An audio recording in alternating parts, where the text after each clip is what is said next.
Welcome to Titan HST's Business Continuity Today, and this is your host, Todd DeVoe. And today, I want to explore the 6 steps to putting your business continuity plan together. And plans should never be written in a vacuum. The planning process involves an entire team. As President Eisenhower once said, in battle, preparing for battle, I should say, I've always found that plans are useless, but planning is indispensable. And I really take that to heart all the time when we talk about the planning process. So there are basically 6 steps. And step 1 is you're going to form a team. Step 2, you really want to understand that situation. Step 3 is where you determine your goals and objectives. Step 4 is your plan development. Step 5 is your preparation, review, and approval process. And step 6 is plan implementation and maintenance. So let's start with step 1. So first you want to do is identify and build your core planning team.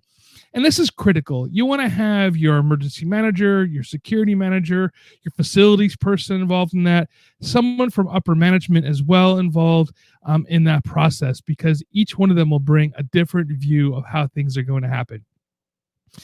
Then you want to engage that essential personnel in the planning process and identify the capabilities and resources that are needed.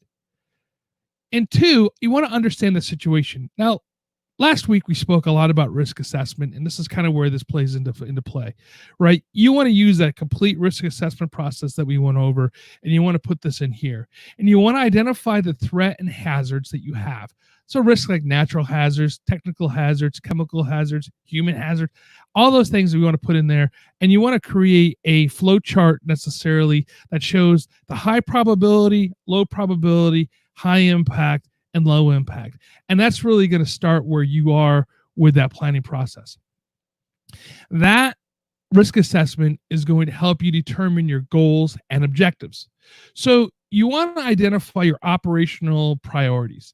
So in this case, right, when we're talking about business continuity, how can you keep your business running after a disaster or a crisis strikes your organization, right? So set the specific desired operational outcomes for the emergency responders, the employees, the facilities, and determine like access and stuff like this where you need to, if you need to move things, right? And have that plan in place, a part of that planning process. You want to set goals and objectives. Very simple, right? We all know what a SMART goal is. And so we want to make sure all of our goals meet that SMART goal objective. And you know what? If you don't know what SMART goals are, follow us later because we'll discuss those. So step 4 is a plan development. We're going to develop and analyze the course of action. So planners should consider, again, the requirements, the goals, objectives to develop at least 2 options for the response. And the planning group should work together through this process by using tools, allowing participants to visualize the order and the flow. This is where you want to have your flow charts and things like this in the plan, and so you can see where it's going. You know, one of the things I think that you should also, one of the positions I should say that you should have on your team is someone who understands project management, because if you get a project management, you'll really get the idea of the flow. You want to identify the resources, and you want to also match the availability of those resources. So a resource is anything that is tangible that you're going to use, whether it's computers, buildings, things like that. Those resources that you're going to have, identify those, know where you're going to have them and how you can move them, and what you need to order. And this is the case here where you might want to have contracts in place, open POs, and things like this with your suppliers. And you want to also identify information or intellectual needs, that is.